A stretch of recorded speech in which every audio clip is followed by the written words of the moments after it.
3 আয়াত আল্লাযীনা ইউমিনুনা বিল গায়বি ওয়া ইয়ুকিমুনাস সালাতা ওয়া মিম্মা রাযাকনাহুম ইউনফিকুন। অনুবাদ: যারা গায়েবের প্রতি ঈমান আনে, সালাত কায়েম করে এবং তাদেরকে আমরা যা দান করেছি তা থেকে ব্যয় করে। তাফসীর। 1 নং ফুটনোটের বিবরণ। গায়বের অর্থ হচ্ছে এমন সব বস্তু যা বাহ্যিকভাবে মানবকুলের জ্ঞানের ঊর্ধ্বের এবং যা মানুষ পঞ্চ ইন্দ্রিয়ের দ্বারা অনুভব করতে পারে না, চক্ষু দ্বারা দেখতে পায় না, কান দ্বারা শুনতে পায় না, নাসিকা দ্বারা ঘ্রাণ নিতে পারে না, জিহ্বা দ্বারায় স্বাদ গ্রহণ করতে পারে না, হাত দ্বারা স্পর্শ করতে পারে না, ফলে সে সম্পর্কে জ্ঞান লাভও করতে পারে না। কোরআনে গায়ব শব্দ দ্বারা সে সমস্ত বিষয়কে বোঝানো হয়েছে যেগুলো সংবাদ রাসূলুল্লাহ সাল্লাল্লাহু আলাইহি ওয়াসাল্লাম দিয়েছেন এবং যে সমস্ত বিষয় মানুষীয় বুদ্ধি বলে এবং ইন্দ্রিয় গ্রাহ্য অভিজ্ঞতার মাধ্যমে জ্ঞানলাভে সম্পূর্ণ অক্ষম।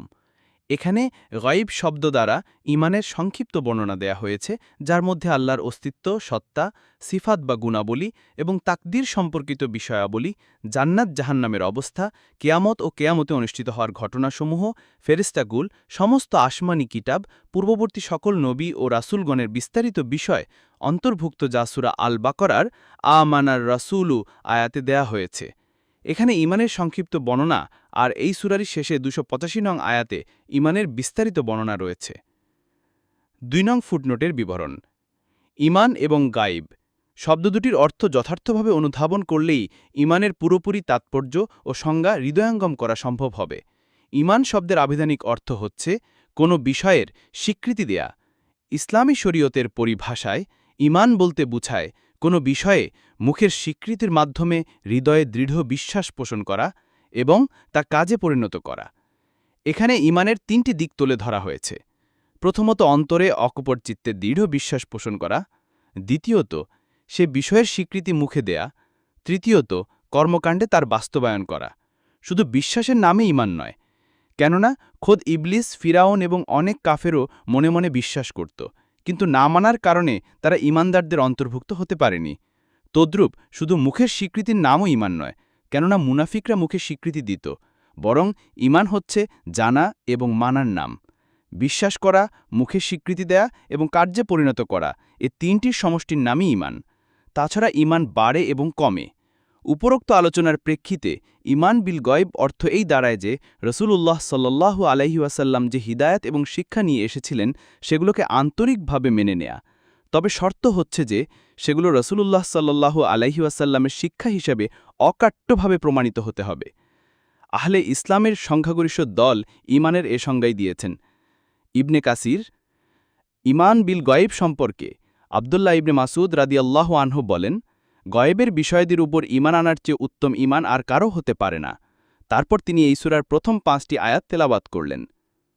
অন্য বর্ণনায় এসেছে, আবু উবাইদা ইবনুল জারাহ রাসূলুল্লাহ সাল্লাল্লাহু আলাইহি ওয়াসাল্লামকে জিজ্ঞেস করলেন, হে আল্লাহর রসূল, আমরা ইসলাম গ্রহণ করেছি, আপনার সাথে জিহাদ করেছি, আমাদের চেয়ে উত্তম কি কেউ আছে? রাসূলুল্লাহ সাল্লাল্লাহু আলাইহি ওয়াসাল্লাম বললেন, হ্যাঁ, তারা তোমাদের পরে এমন একটি জাতি যারা আমাকে না দেখে আমার উপর ঈমান আনবে। মূলত এটি ঈমান বিল গায়বের একটি উদাহরণ।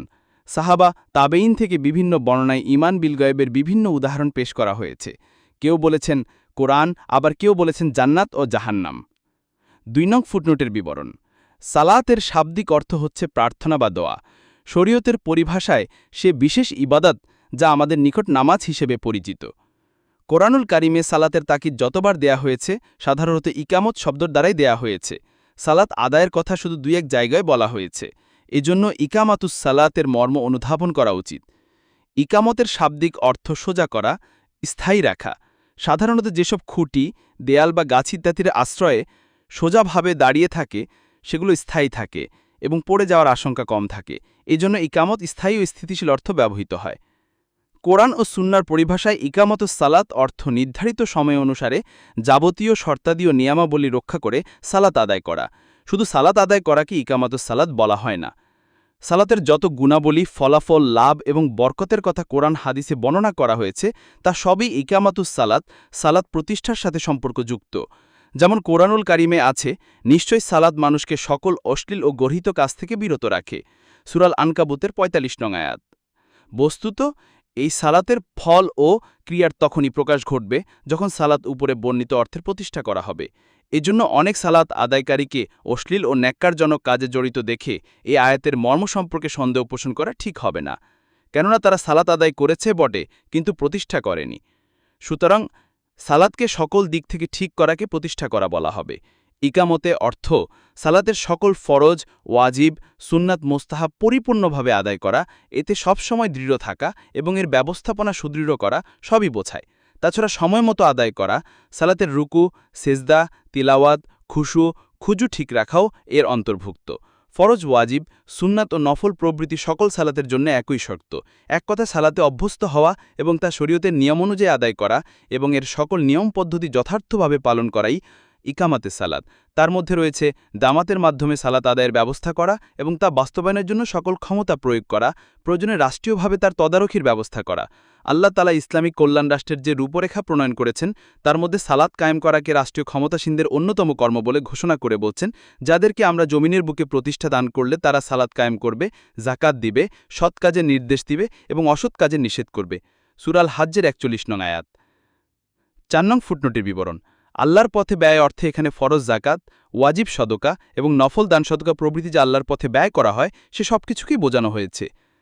কোরআনে সাধারণত ইনফাক, নফল দান সদকার জন্যই ব্যবহৃত হয়েছে। যেখানে ফরজ জাকাত উদ্দেশ্য সেসব ক্ষেত্রে জাকাত শব্দ ব্যবহৃত হয়েছে। মুত্তাকিদের গুণাবলী বর্ণনা করতে গিয়ে প্রথমে গায়েবের ওপর ঈমান আনা, এরপর সালাত কায়েম করা এবং আল্লাহর পথে ব্যয় করার কথা উল্লেখ করা হয়েছে।